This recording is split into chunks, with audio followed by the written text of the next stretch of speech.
how the other night lasts. Maybe come around for a minute, should I like that? I could never catch, taking aim, might have missed you. Couple 100 miles out, if I hear the text, no, you're probably blacked out. Alright, let's get started. Alright, so I'm here at my neighborhood clubhouse, pool, pond area. Kind of hard to explain. I'll just show it on the drone real quick. You're probably blacked out, how the other night lasts. Maybe come around for a minute. Yeah, I'm here, and today I came out here so that we can test the Canon M50 versus the iPhone 8 and really decide, is a Canon M50 or a DSLR for that matter worth buying for filmmaking, just like everyday vlogging, that kind of stuff. I'm gonna be doing a couple different tests, not exactly sure how many yet. We do just a cinematic test. We're gonna put a color grade on both clips, both the iPhone 8 and the Canon M50. Take some cinematic shots in 1080, 60 frames per second, see how they compare. And then we're gonna do some slow motion stuff. I have my longboard, so I'll just try and do some stuff on that. And then we're gonna do a time-lapse test. These shouldn't look too different, but you never know, there could be a big difference between the two. And then finally I'm gonna try and do a low light test later this evening when it's darker out. I'm gonna use my Canon M50 and my iPhone 8, and we're gonna shoot in some low light situations and see if they really differ between the two. Alright, so before we get started on the first test, I'm just gonna make a quick little chart here. We're gonna compare the DSLR versus the iPhone, and that'll just be an easier way to compare each aspect of the cameras. So let's get started with the quality test. Alright, just for starters, this is what vlogging on a Canon M50 looks like. This is what vlogging on an iPhone 8 looks like. DSLR, the iPhone 8. DSLR, iPhone 8.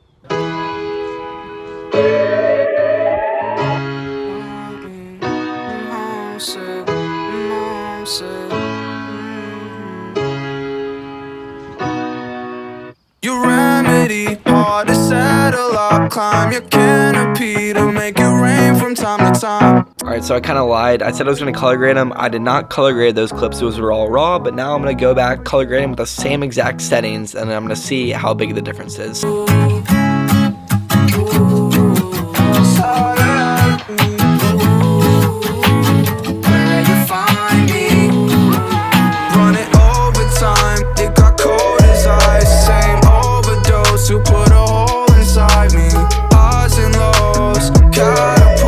Alright, so there's obviously some differences there, like there should be. I mean, we're comparing a camera that comes with your phone with a camera that's meant for actually shooting photos and videos, so there definitely should be some differences. And in fact, like some of the iPhone footage actually looks a little better than the Canon M50 footage, which is kind of upsetting, especially if you're paying a lot of money to buy a nice camera like this. But there is a reason behind that, and I'm going to dive into that. I'm going to show you on the screen. Alright, so I'm going to analyze these two sequences here. The one obviously shot on the Canon M50, the other shot on the iPhone 8. Alright, so I'm going to freeze frame it here on this clip, and I mean, it looks fine. The sky in the house is a little blown out. That's kind of my own fault though. Then I'm going to go to the next clip here, and it doesn't look quite as crisp, but the colors are phenomenal.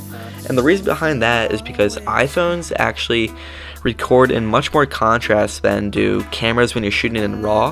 When you're shooting with an iPhone, you don't choose the RAW format. There's just only one format, and the iPhone actually compensates for the lack of color by putting more color onto it, while the camera leaves off the color, so that when you're going into the editing software, you can actually change the colors yourself so that it suits more your vibe and what you're looking for. Alright, so I was kind of waiting to talk about specs because it kind of goes along with the quality, but as for the DSLR, it can shoot 1080p in 60 frames per second, and it can shoot 4K in 24 frames per second.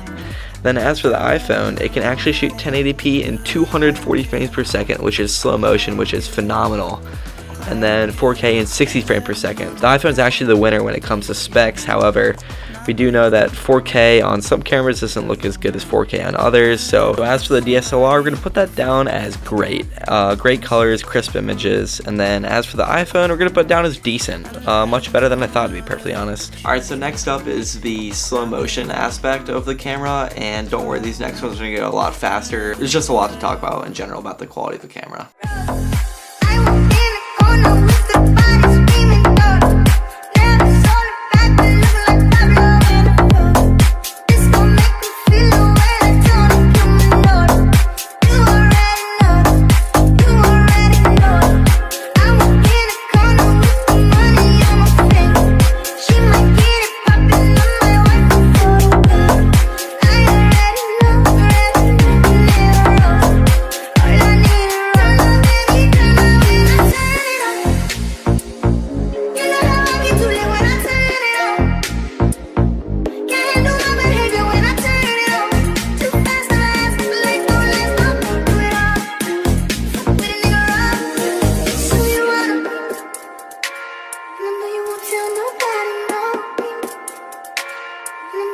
tell nobody, no. Alright, so the iPhone is the clear and obvious winner when it comes to slow motion. It blew my DSLR out of the water. That's mainly because my DSLR isn't meant for slow motion. However, we're going to put the iPhone's quality down as stunning, and we're going to put the DSLR down as eh.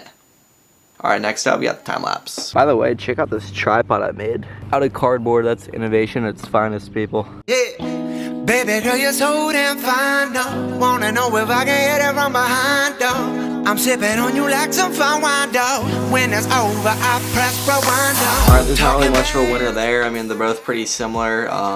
The one thing that the DSLR does have that the iPhone doesn't is that you can change the settings on the time lapse, so you can control how fast you want it or how slow you want it. So that's one perk to the DSLR, but other than that, there's not really much difference. So next we're going to do low light. Alright, not only is it starting to sprinkle out of here, but it is very dark, and I kind of waited too long to do this part of the video. So I'm filming with the camera right now on my iPhone. I doubt it's really going to be able to pick up much of an image at all, but we're going to see. So this is what vlogging in the dark with my camera looks like. My DSLR Canon M50. This is what vlogging with my iPhone looks like in the dark. Canon M50, iPhone.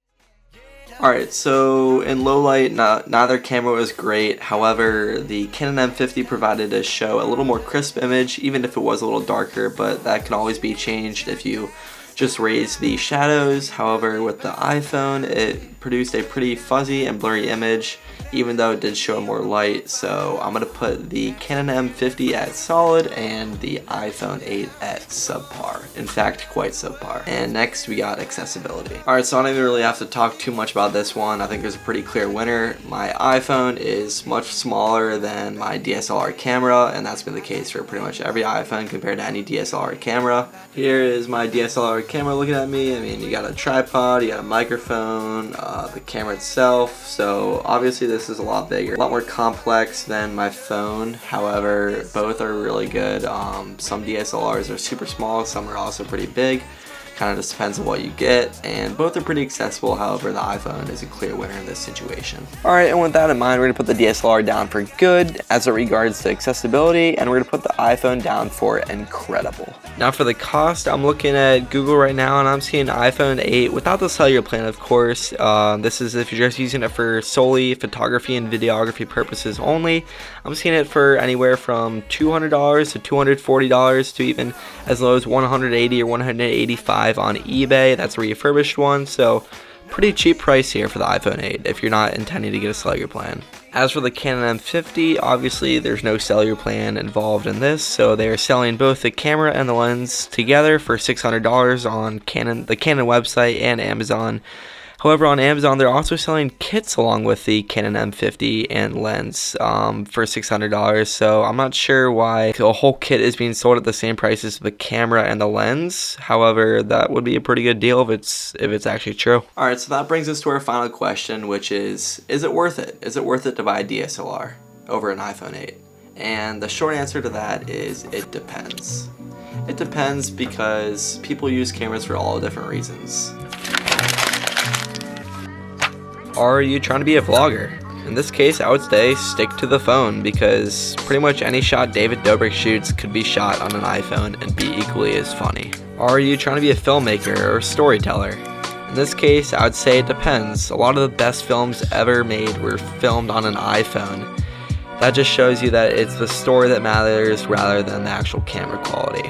Are you going towards a cinematography route, like travel vlogging or travel filming? And in this case, I would definitely say you want a DSLR just because you can control basically every aspect of the image. Are you planning on making money with this camera? If you show up to a videography shoot with an iPhone, people aren't going to take you seriously, but if you show up with a nice camera, a DSLR, as a matter of fact, people will think you're a little bit more professional. Alright, thank you guys so much for watching this video. If you liked it, please give it a big thumbs up, leave a comment below, and make sure to subscribe to my channel for not only more tech reviews and stuff like this, but also for some sweet college content and fun with my friends this summer. So yeah, catch you later.